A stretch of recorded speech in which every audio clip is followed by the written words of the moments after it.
Hola, mi nombre es Alicia y a mí me realizaron un trasplante renal.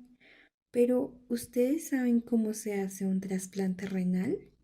Bueno, yo antes tampoco lo sabía, pero hoy todos lo vamos a aprender. Antes de comenzar con la fisiopatología, anatomía y técnica quirúrgica del trasplante renal, es importante conocer y definir qué es un trasplante renal, así como los tipos de donantes que existen, que son el donante vivo y el donante muerto. Entonces, ¿en qué consiste el trasplante renal? El trasplante renal es la operación o el procedimiento quirúrgico donde se trasplantará o colocará un nuevo riñón a una persona cuyo riñón o riñones presenten patologías malignas, tengan defectos o insuficiencia renal. Esto con el propósito de mejorar su calidad de vida. Hay dos tipos o clases de trasplante renal dependiendo del donador. Trasplante de donante vivo, que consiste en que la persona recibe el riñón procedente de una persona viva. Los donadores vivos suelen ser parientes o conocidos del receptor del trasplante, pero puede haber ocasiones en que los donantes vivos no conocen al receptor o al nuevo dueño del riñón. Tenemos el trasplante de donante muerto, que ocurre cuando la persona fallecida decide donar sus riñones. Este tipo de trasplante requiere que la persona que necesita el riñón se inscriba en una lista de espera para el trasplante del injerto, hasta que se encuentre al donante adecuado. Por otra parte, el objetivo quirúrgico de este procedimiento, a grandes rasgos, es sustituir el riñón con función deficiente por uno sano de un donador vivo o fallecido, de modo que este nuevo injerto pueda restaurar la filtración renal, la excreción de los productos de desecho y el equilibrio de líquidos en el organismo. Más detalladamente, los aspectos quirúrgicos más relevantes del procedimiento son los vasculares, cuando se conectan las arterias renales, y la anastomosis uretero-vesical, es decir, la unión entre el uréter con la vejiga. A raíz de esta anastomosis se pueden llegar a derivar ciertas complicaciones, como pueden ser la fuga urinaria, la estrechez ureteral o el reflujo vésico-ureteral, cuando la orina regresa desde la vejiga hacia los uréteres y a veces hacia los riñones, cosa que no debe suceder. Asimismo, el receptor del trasplante deberá tener unos cuidados y una responsabilidad y compromiso con su nuevo trasplante, porque tendrá que llevar unos cuidados especiales, permanecer lo más saludable posible y tomar todos sus medicamentos diariamente. Ahora vamos a conocer la anatomía de los riñones para entender más a profundidad este procedimiento. Los riñones son dos órganos retroperitoneales con un aspecto similar al de un frijol. Están ubicados uno a cada lado de la columna vertebral. Su función principal es filtrar la sangre para eliminar toxinas y desechos en forma de orina, además de cumplir algunas funciones endocrinas. El riñón derecho se relaciona con el hígado, el duodeno y el colon ascendente, lo que explica su posición ligeramente inferior, mientras que el riñón izquierdo se relaciona con el estómago, el vaso y el colon descendente. Además, en la parte superior de cada riñón encontramos las glándulas suprarrenales. Cada riñón está envuelto por tres capas. La primera se denomina cápsula renal, la segunda grasa perirrenal y la tercera fascia renal. Estas protegen al riñón y actúan como elemento de fijación y sostén a la pared posterior del abdomen. En su estructura interna encontramos la corteza, la médula y las pirámides renales, que albergan a la nefrona, sus corpúsculos renales y sus túbulos colectores. Todos ellos participan en la filtración de la sangre y el transporte de la orina hacia los cálices y hacia la pelvis renal. El hilio renal son estas estructuras que ingresan al riñón, la vena, la arteria y la pelvis renal. Las venas renales drenan directamente en la vena cava inferior, pero la vena renal izquierda presenta un trayecto más largo que la derecha. Esto debido a que la vena cava se sitúa a la derecha de la columna vertebral. Algo importante a tener en cuenta es que la vena renal izquierda pasa por delante de la aorta, pero por detrás de la arteria mesentérica superior. Las arterias renales son ramas directas de la aorta abdominal. En este caso, la arteria renal derecha es más larga ya que debe pasar por detrás de la vena cava inferior para llegar al riñón derecho. Una vez la arteria ingresa al riñón, se divide en arterias segmentarias. Por otro lado, la pelvis renal continúa con los uréteres. Estos conductos musculares encargados de transportar la orina desde los riñones hasta la vejiga. Es decir, la sangre no filtrada llega al riñón por la arteria renal, mientras que la sangre ya filtrada sale por la vena renal.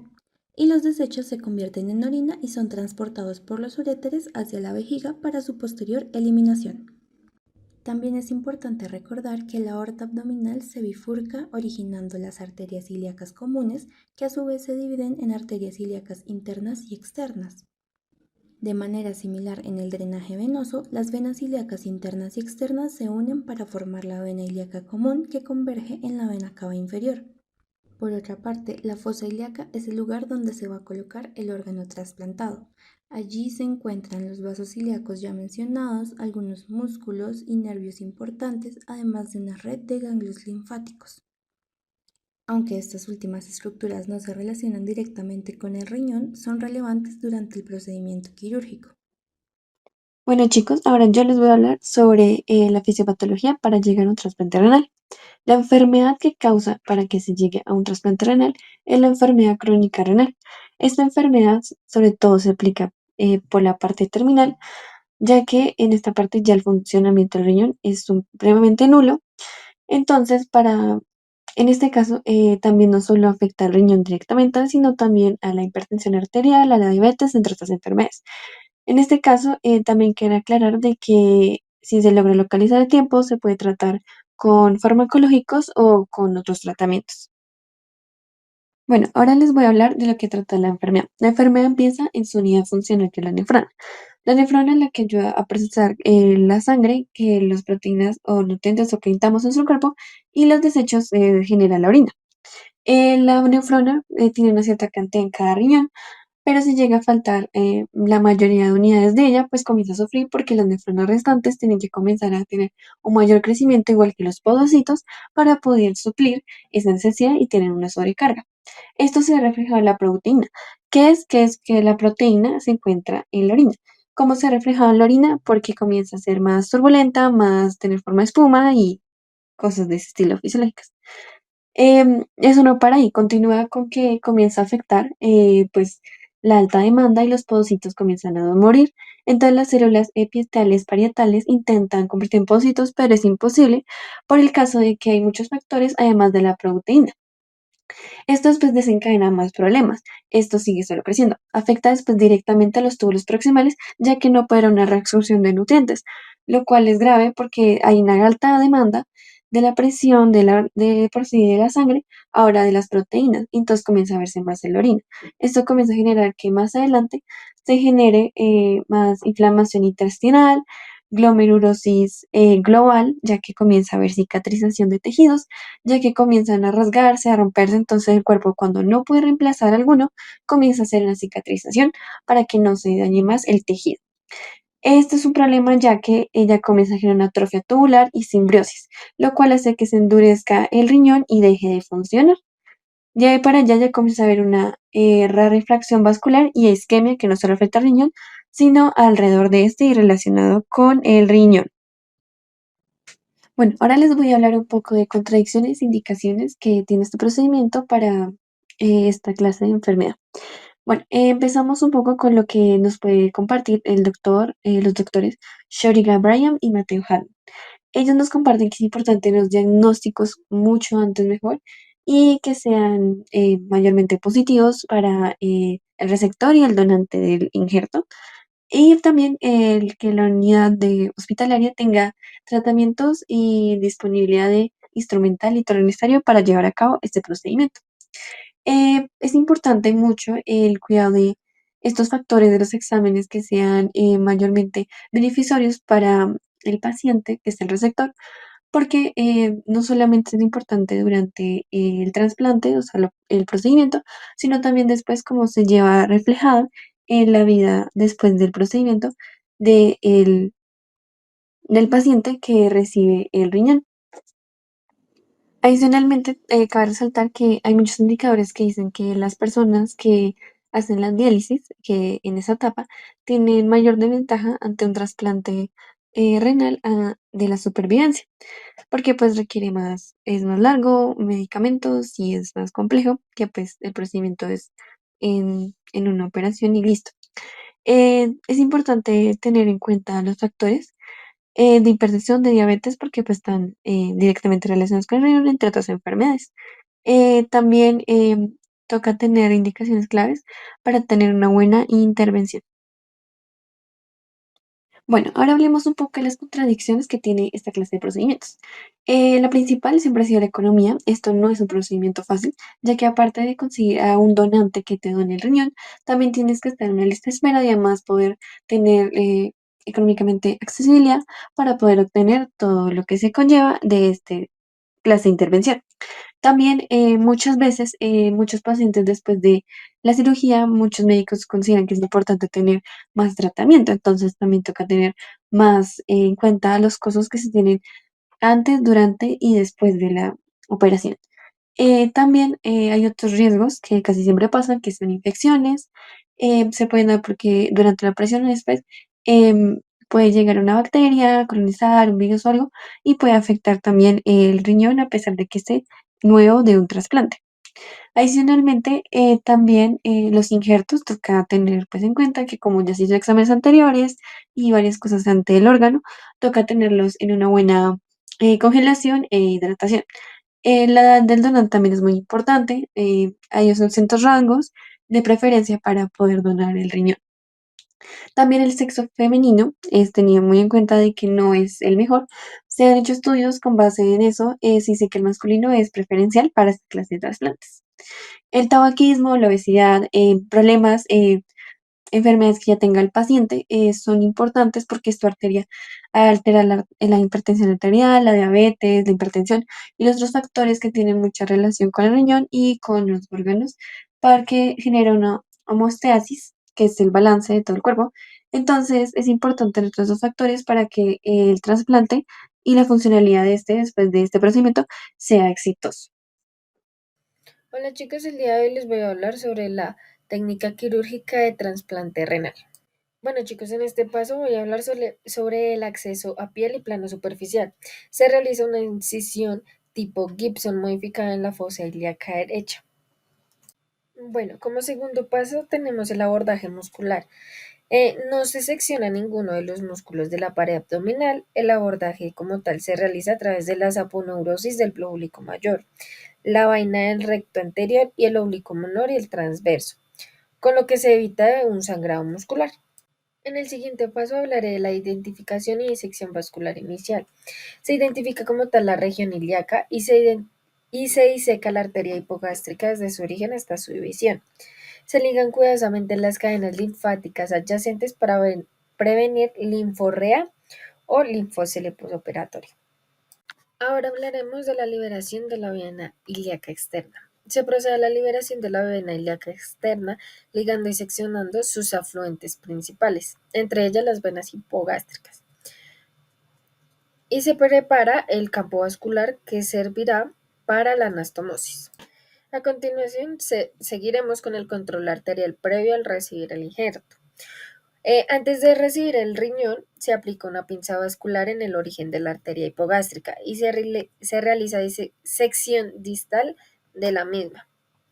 A continuación, haremos la recepción y manipulación del injerto. Al recibir el riñón, el manejo debe ser muy cuidadoso por tratarse de un tejido viable. Se identifican las estructuras del hilio, arteria, vena y uréter. Anastomosis venosa. Se realiza la anastomosis de la vena renal a la ilíaca en término lateral. Vena renal, vena ilíaca externa. Previa resección de un pequeño roete en la cara anterolateral de la vena ilíaca. Se emplea material plástico trenzado en la serie de 4 ceros a 5 ceros y sutura continua. Al terminar se aplica una pinza tipo bulldog para restaurar el flujo venoso. Ahora realizaremos las anastomosis arteriales. o la anastomosis arterial. Se realiza en forma término-terminal con la técnica denominada boca de pescado. Y se realiza con un material plástico de 5 ceros o 6 ceros para minimizar el riesgo de estenosis. Tras completar la anastomosis arterial, se restablece el flujo. Comprobación y retirada de clamps. Se retira la pinza vascular de la vena y las de la arteria según la secuencia empleada para restaurar la circulación en el injerto y comprobar la perfusión. Técnica uretrovesical. Se realiza disección roma de la cara anterolateral derecha a la vejiga y apertura vesical. Se identifica el meato ureteral y se reseca un pequeño rodete de 3 milímetros de mucosa. El ureter se introduce en la vejiga, ya sea por técnica de túnel submucoso, Leach-Gregory o extravesical, o por técnica directa según la preferencia del cirujano. Se fijan con puntos radiales, 4 a 6 puntos radiales que toman muscular, mucosa vesical y ureter. Espatulando el ureter si su luz es pequeña. Se usa un Catgut 5.0 y se comprueba la permeabilidad con una sonda nelatona fina. La técnica del túnel submucoso o Leach-Gregory es las más descritas para reimplantación sin reflujo. Bueno, en este paso ya por último les hablaré del cierre vesical. La vejiga se sutura en 3 planos con puntos invaginantes de catgut crómico. Es opcional colocar un punto de sostén de la adventicia vesical a la uretra. Se deja drenaje, se coloca un drenaje cerca del lecho vesical y opcionalmente otro en el lecho renal. Se hace cierre por planos, sutura por planos aponeuróticos y cierre de piel con puntos separados de material plástico. Se dejaría sonda Foley y orina posinjerto con Foley instalado en preoperatorio. Se dejaría de 1 a 2 horas. Debería empezar a fluir orina clara a través de la sonda. Como paso final, ya tenemos cierre final, comprobaciones y registro. Comprobar hemostasia, funcionamiento del injerto, diuresis, color y turgencia, posición del uréter y drenajes, confeccionar informe operatorio que recoja tiempo de isquemia fría, tiempos vasculares y suturas materiales usados. A continuación, mi compañera Laura les va a hablar sobre los insumos necesarios para el procedimiento. A continuación les vengo a presentar los insumos necesarios para el procedimiento. Estos se dividirán en instrumental, material de sutura, insumos médico-quirúrgicos, medicamentos y equipos biomédicos y tecnologías. Hablar sobre los insumos médicos. Tenemos gasas estériles, las cuales sirven para el control de sangrado y limpieza del campo quirúrgico. También tenemos campos quirúrgicos y batas estériles, las cuales hacen mantenimiento del campo escéptico. Seguimos con solución salina de 0.9%, la cual sirve para lavado de vasos y conservación del injerto. Tenemos el Dren de Penrose o Dren tipo Jackson Part, el cual sirve para la evaluación de líquidos postoperatorios. Este se coloca al final de la cirugía. Si les vengo a hablar sobre el instrumental básico y especializado que se utiliza en la cirugía. Tenemos la pinza de Satinsky, la cual es una pinza vascular para ocluir parcialmente la vena ilíaca y permitir la anastomosis venosa. Tenemos la pinza Bulldog, la cual es la oclusión temporal para comprobar la estanqueidad de la anastomosis. Esta se coloca después de la sutura. Sigue la pinza Duval, la cual sirve para la tracción del uréter durante la creación del túnel submucoso. Esta evita lesiones del tejido. Tenemos después los separadores de Balfour o Bull-Walter, los cuales mantienen expuesto el campo operatorio en la pelvis o fosa ilíaca. Tenemos las pinzas con y sin dientes, las cuales sirven para manipular tejidos vasculares y ureterales. Estas son para la precisión de la anastomosis. Así les vengo a hablar sobre el material de sutura. Empezamos con la polidoxanona, la cual es absorbible sintético monofilamento, calibre 5 ceros, aguja redonda de 3/8 de círculo, tamaño de la aguja 19 milímetros, sutura de uréter, anastomosis ureterovesical.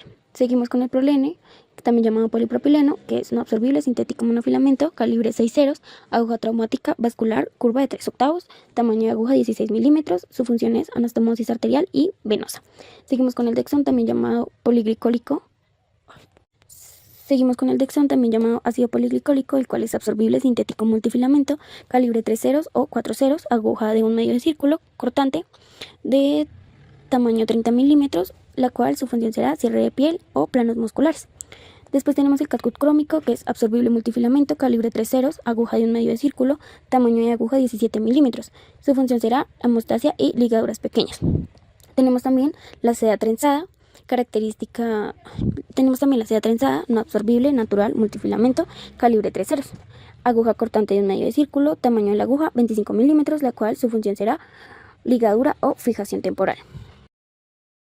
El trasplante renal es un procedimiento quirúrgico que ofrece una mejora significativa en la calidad y expectativa de vida de los pacientes.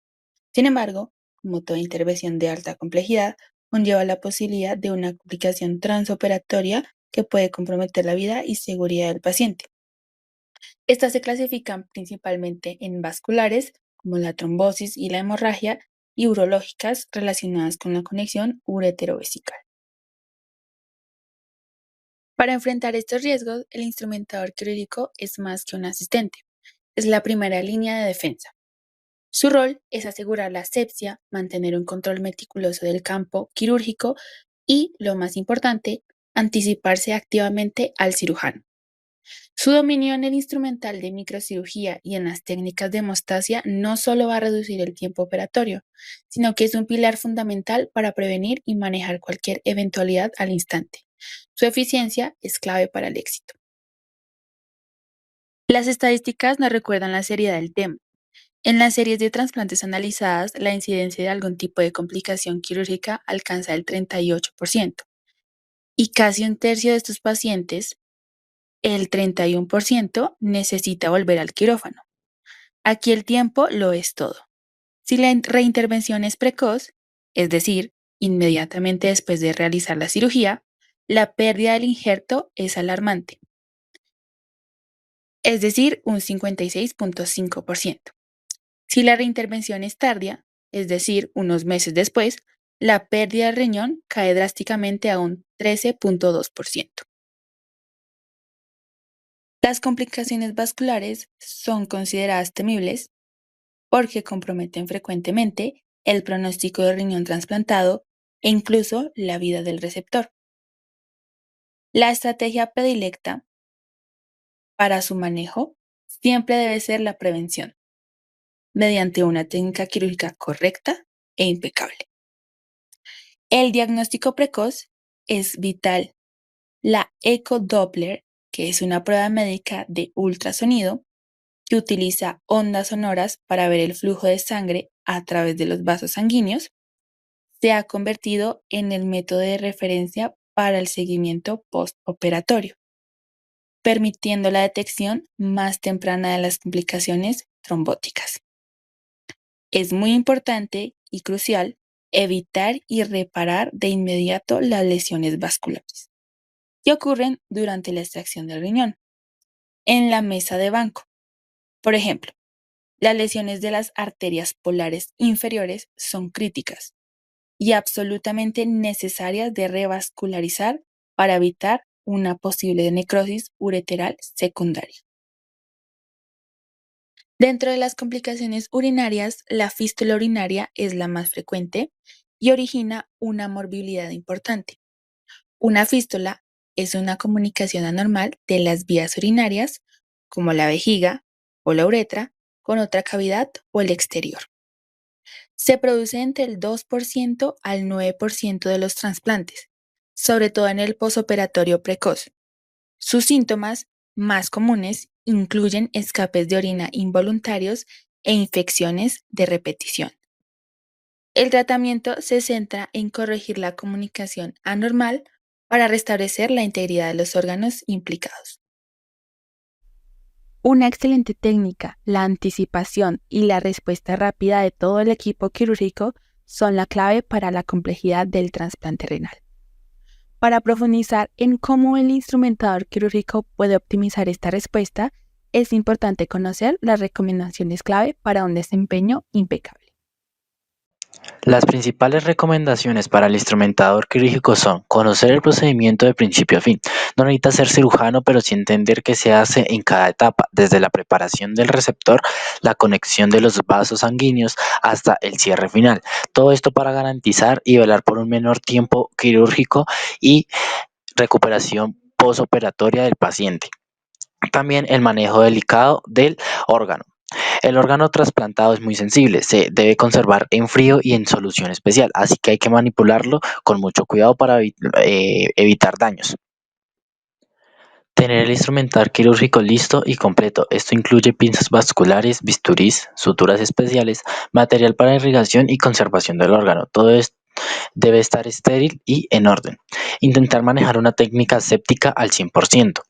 El paciente al estar inmunosuprimido, así que cualquier error en la técnica estéril puede tener consecuencias graves, así que no hay margen de fallo en esta técnica, puesto que la vida del paciente puede verse en riesgo. Por último, pero no menos importante, el trabajo en equipo y comunicación.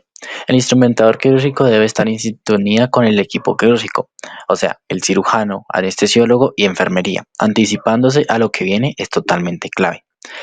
También la agilidad sin perder precisión. El tiempo en cuanto el riñón está fuera del cuerpo debe ser el menor posible. La agilidad del instrumentador quirúrgico es el paso que marca la diferencia. Muchas gracias.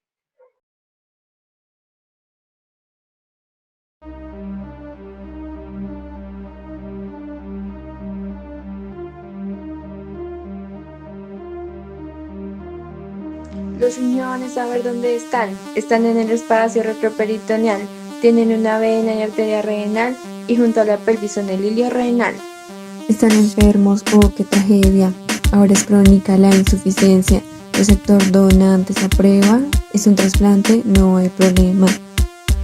Como abro es Gibson, de la ilíaca hago la disección, la libero, los ganglios digo yo, anastomosis, todo se acabó. Preparo y pinzas yo uso allí. Conteo de hemostasia, reviso sí.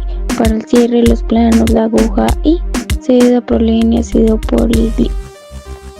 Complicaciones, hay parietales, hay colecciones vasculares, hematomas, perirenales, linfoceles, ni por trasplante.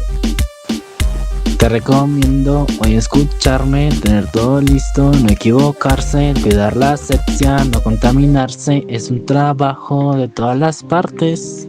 Te recomiendo hoy escucharme, tener todo listo, no equivocarse, cuidar la asepsia, no contaminarse, es un trabajo de todas las partes.